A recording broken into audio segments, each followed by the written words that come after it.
Heuristics are mental shortcuts, rules of thumbs, or strategies that simplify decision making and problem solving, allowing for quick, efficient, and good enough solutions.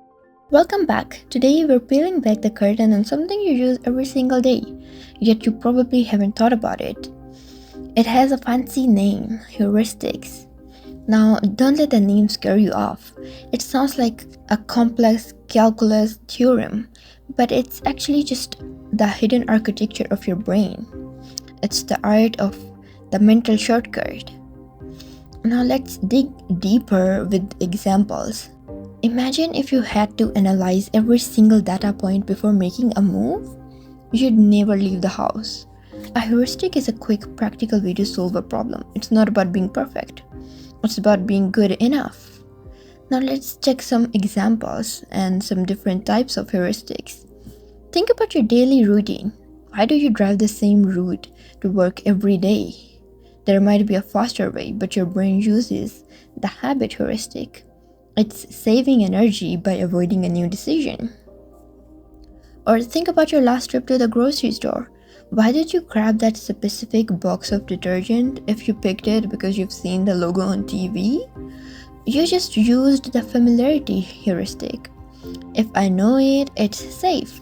And let's be honest, how many of us actually read the 50-page manual when we buy a new gadget? We don't. We skim for bold words and pictures. That is the recognition heuristic. We look for what stands out and ignore the rest.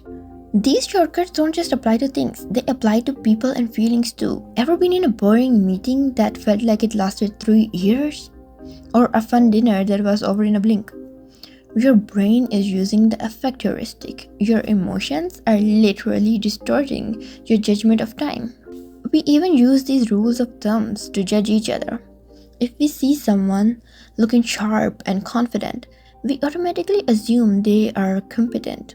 If they look exhausted, we assume they are stressed.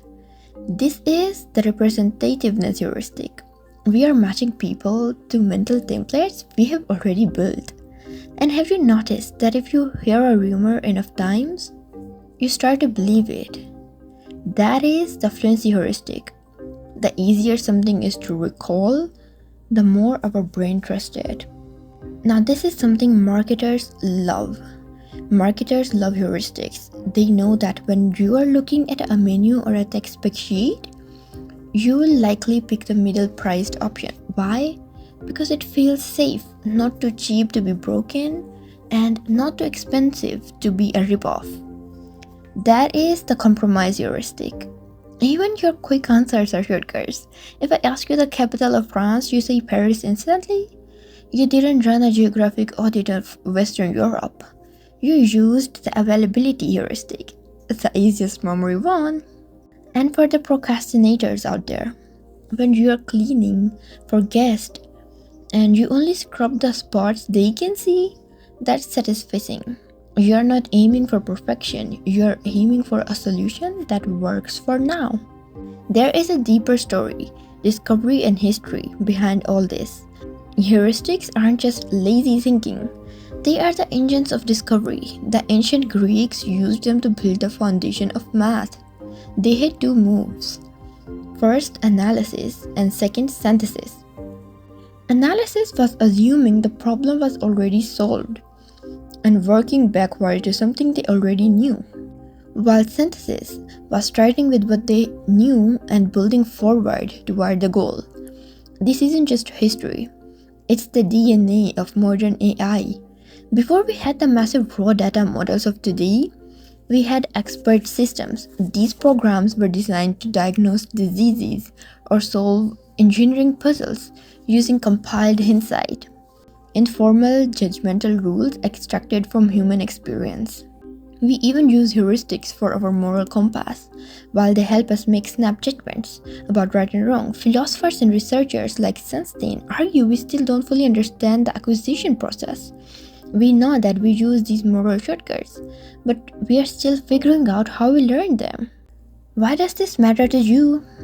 Because heuristics are the bridge. They connect intuition to logic and creativity to structure. They explain how we navigate an uncertain world without losing our minds.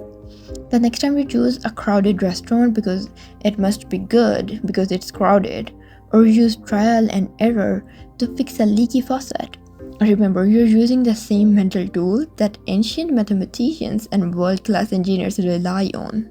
Heuristics aren't just shortcuts, they are how we figure it out. If you want to dive deeper into how to design better heuristics for your own life or how they spark creativity, let me know. Until next time, keep thinking, but maybe a little faster.